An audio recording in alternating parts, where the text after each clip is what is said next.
This week, we welcome Ben Carr, Global Chief Information Security at Qualys, to discuss the evolution of the CISO role in 2021 and beyond.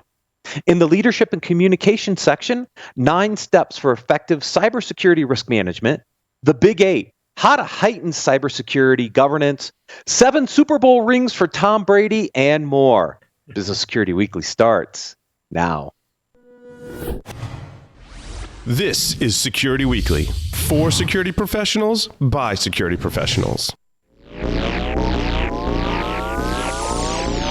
Broadcasting live from G-Unit Studios in Rhode Island, it's the show where we explore the business of security to improve the security of business. Your trusted source for actionable insights on leadership, communication, and innovation. Get ready for Business Security Weekly. Deepwatch provides innovative managed security services that empower organizations to be more resilient against today's evolving cyber threats.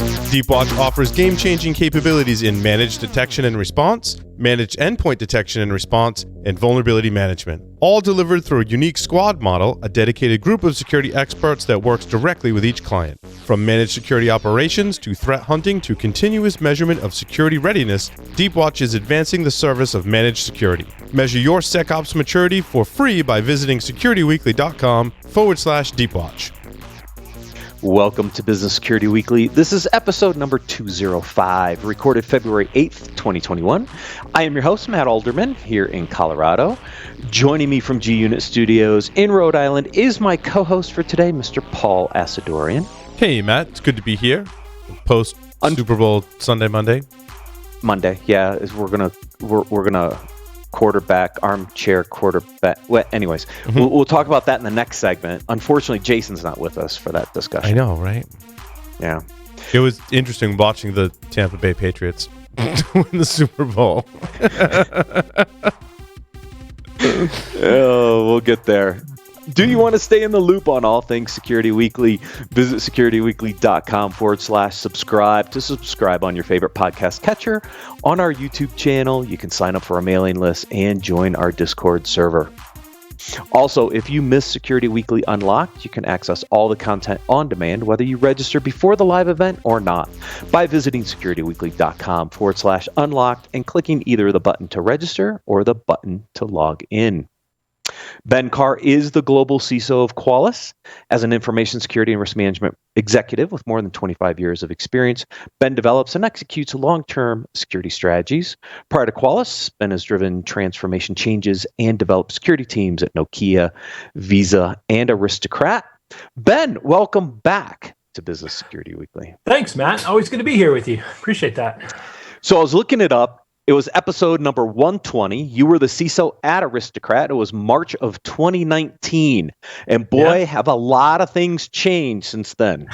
A lot of things have changed. A lot of things have stayed the same. But yeah, it's been a much different environment, I think, over the last year. Yeah, absolutely. And I want to talk about a couple aspects. I want to start first with a CISO transition, right? You transitioned from your role at Aristocrat over to Qualys last year in the middle of a pandemic.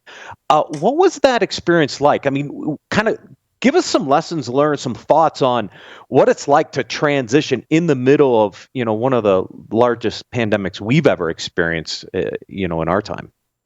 Yeah, well, I think it speaks something to the security market, right? Where it actually wasn't all that difficult. I mean, I think security professionals are still in demand. We've seen an emergence and a ever increasing need for security. A lot of the transition from, being in the office to work to home had a lot of security implications. So it wasn't all that hard. The gaming industry was hit pretty hard with everything in the pandemic, and they're still being pretty well impacted by that. I saw an article about Atlantic City today saying that they're still really struggling, trying to figure out how to recover from that. So, I think there were a lot of opportunities that were on hold. People were trying to figure out how to react. The pandemic was still fairly new at that point. This was kind of the May, June timeframe. So yeah, it wasn't bad, but it was certainly, I think people were struggling to try to figure out how to react to the changes. People were still trying to figure out staffing levels.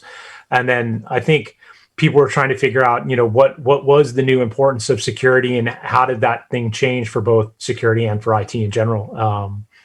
I think a lot of people have been trying to struggle to figure out what this new work from home environment looks like and looks like long term. So, yeah, and when you think about the role you're in now, Qualys, Ben, you and I have our history long together history. over the years, right? Long history. Yeah. I worked at Qualys for almost 3 years. I mean, Qualys is a very interesting company in that it provides its services via the cloud. And what you saw was a shift of other organizations starting to leverage some of these other cloud providers out there. And so I'm curious, as you saw kind of not only your evolution and change into a new role, what did that mean to Qualys in its current environment? And then eventually for customers, we'll kind of dig into some of those details. I want to unpack that a little bit. But yeah, what did it make? Was it a major change for Qualys? Because I don't think it would be, but I'm just curious. It wasn't really. I mean, I think if you go back and you look at the history, since 99, 2000. 99, 2000. It's been kind of an interesting road for Qualys, where they were really on the forefront of cloud adoption, especially for security companies. I remember, way back in the day at Nokia, and that's I think where we first came across each other. It was a bit of a struggle to get some enterprise companies to accept the fact that security was being done on a cloud platform. I've been an advocate for a long time just because I feel that, managing security is complex enough without having to manage the infrastructure of security along with it. I think, you always have the risk. Sorry to interrupt. I just want to Monday morning quarterback that portion of it, right? Is that when I look at how we do cloud security today, or could do cloud security today, we have a lot of tools and automation, containers and DevOps. In 99, 2000, and for a long time after that, we didn't have any of that. So were the big companies kind of like right in some respect that it's super hard to do things secure in the cloud because we didn't have the tools and automation that we have today? Somewhat. I think it was a trust issue, right? I mean, I think a lot of it, the reason why they were adverse was not necessarily because of the tooling or the tool set. Yeah. I think they would have been, very prescient had they decided that was the reason why. But I think mainly they wanted it to be secure, and that meant more manual effort back then. It was a lot of trust, right? Yeah, but the point is someone had to do it. Yeah, the tooling has come a long way now to make that more functionally possible and to enhance the trust model. Although, I would say that where I was going was that I think that risk is still something you have to be concerned with, right? And you have to measure your vendors. That's become ever more a forefront of concern right now, is what's the third party risk look like, right? And how those vendors. To Matt's point, I think there wasn't a big change for Qualys. We have seen a big change and a big impact for a lot of our customers and a lot of the CISOs that I've talked to, on a frequent basis, even outside of customer base, people I know in the industry. I think people are, have struggled a little bit. There were some people who were well off because they had made that decision and made that journey. But I think, especially, like I said, this thing with all the third party risks that people are struggling with now, especially in that transition to cloud technologies, they're trying to figure out who do they actually rely on from a trust model. But I don't necessarily extend trust when it comes to, if I were to lay out all of my third-party vendors, who's most likely to be compromised? If a nation state were to go after really anyone that anyone would do business with in security, that's going to be a problem. I think the onus is certainly on the vendors to have a certain level of security, granted, right? But also on my part as the consumer to make sure that, okay, I'm going to trust Qualys or whoever it is to a certain extent. What am I doing? What's my responsibility as the customer to make sure that if any of my providers become breached, that I minimize the impact of my own environment? Because I started this little rant, is that anyone that is going up against any kind of threat actor that puts enough time and energy in the right people and talent are going to be successful. Yeah, that's certainly true. I think that it's become a challenge, right? Just because of the number of actors that are trying to monetize the security right now. It's not just necessarily become about getting into the system, but it's about, it's become valuable to monetize it. But you're right. Certainly nation states are very hard to defend against. And I'm not necessarily saying that any vendor, if attacked by a nation state, would have a great chance at necessarily defending that.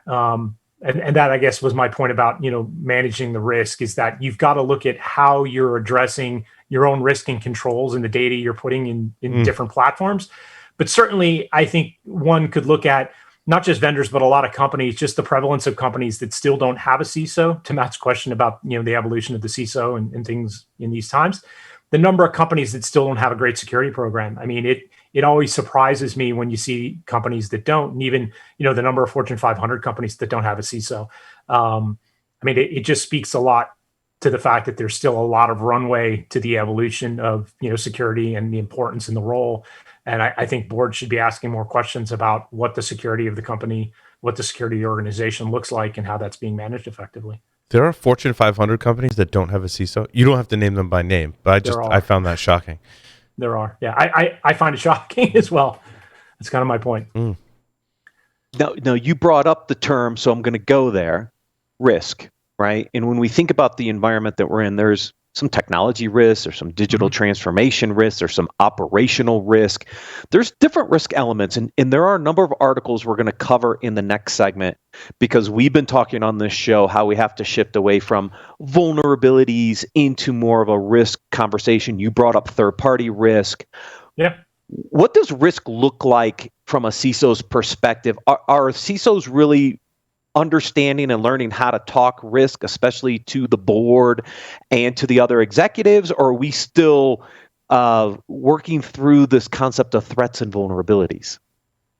Yeah, that's a great question. I think evolved CISOs are asking those questions. I think the maturity and the evolution of that role into a business and risk professional, companies are really starting, and that this has been something we've seen with COVID. Companies are looking to hire professionals who can actually have those business level discussions. And I think, I've talked on this a couple other times, is that I think a lot of people came out of a technical background. And so part of that technical background is they feel very comfortable in the technology. But when you elevate and you're talking to the board, that becomes a challenge, right?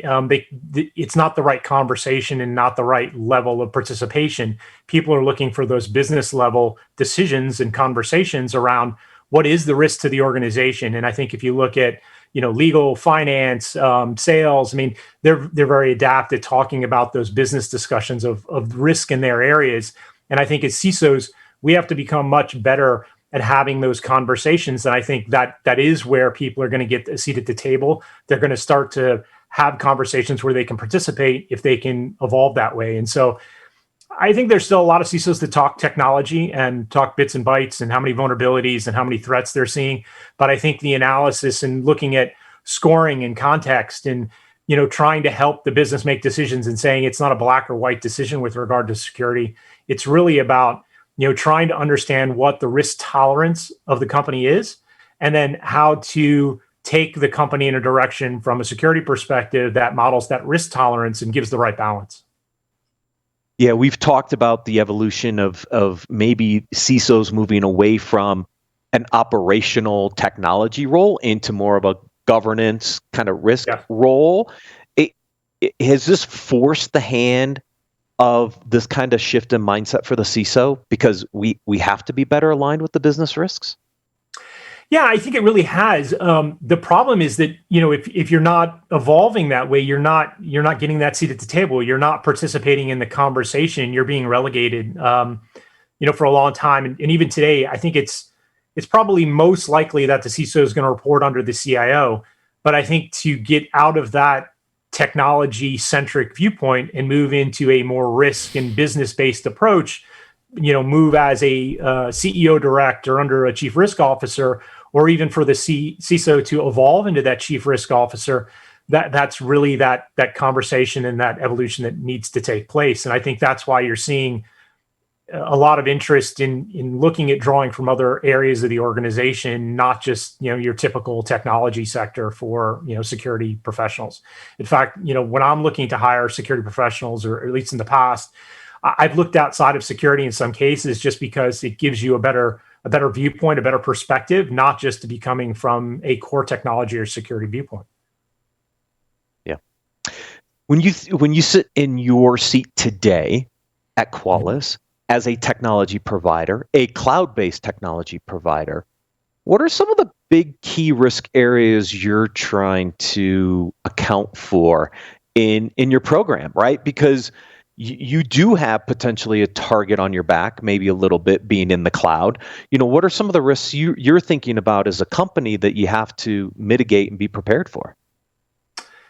Yeah, I think obviously, as Paul mentioned, it's really hard to defend against a nation state, a really, motivated, committed attacker, right? But we still obviously have to take that into concern. But I think the areas as a cloud provider we look at is certainly issues where our customer data is hosted, how it's protected and secured, making sure that we have the most secure platform we can, but then also the resiliency of it and how if we did have an incident, how we could recover. I think a lot of CISOs look to protect and don't spend enough time on the recovery aspects of it. And then certainly we're taking a hard look at vendors and our third party integrations, how we make sure and we assure that we're doing the best we can to make sure that those vendors are secure, they're providing secure services to us.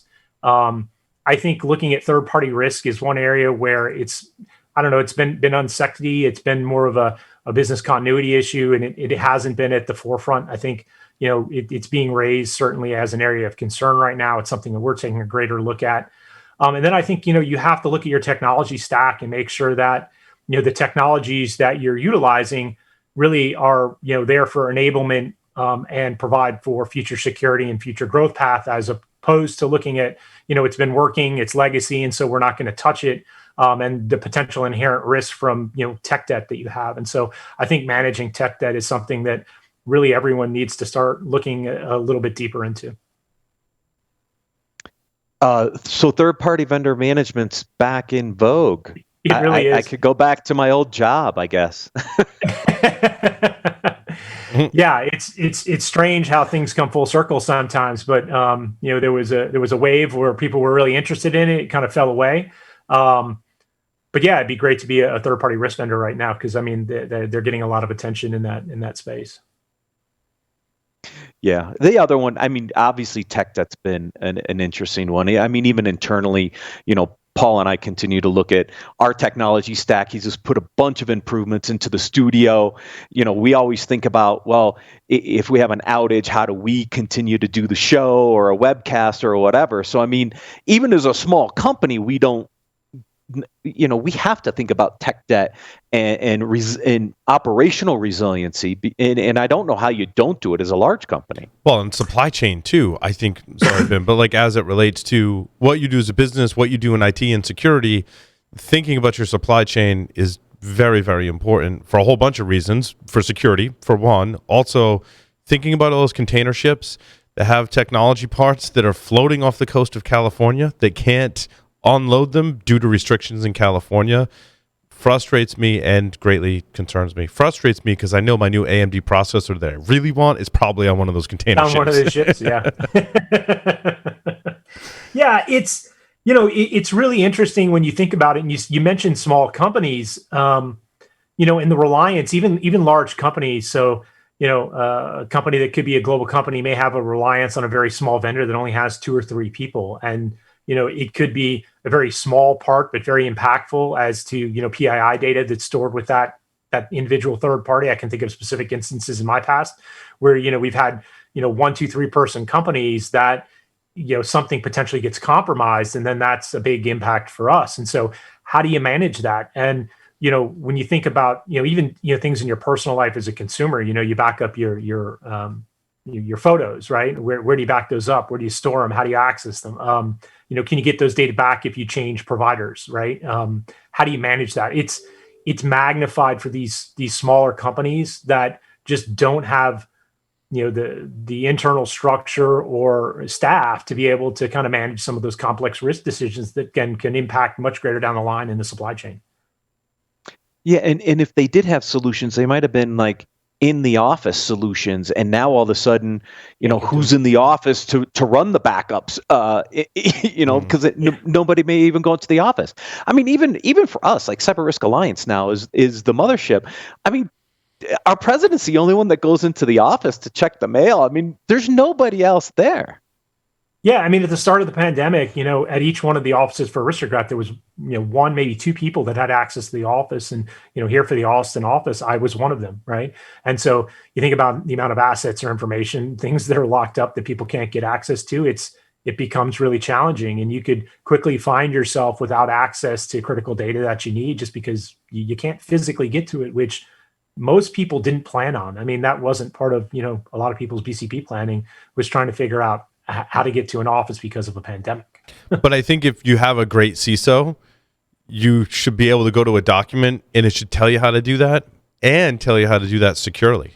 Because that's a great concern that if the disaster recovery, your business continuity plan is done without security, you could be taking those documents and snail mailing them or putting them up in an open S3 share or sharing them insecurely.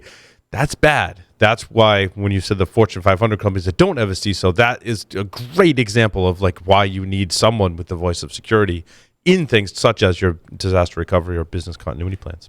Yeah, and I think it highlights the need. Like, there's a lot of area organization. I think legal is a great example of where a lot of areas of the organization know that they need to consult legal, right? Mm-hmm. But there are a lot of organizations where the majority of the organizations don't know that they need to consult the CISO for security-related decisions, right? And so they make decisions either poorly, just because they don't have the knowledge or they're in a vacuum, and that can come back to bite them in the end. And that goes back to the one of the original points Matt brought up. I think CISOs need to translate into that business officer role as opposed to just being a technology officer, so they can be a part of those conversations and be brought in early and often.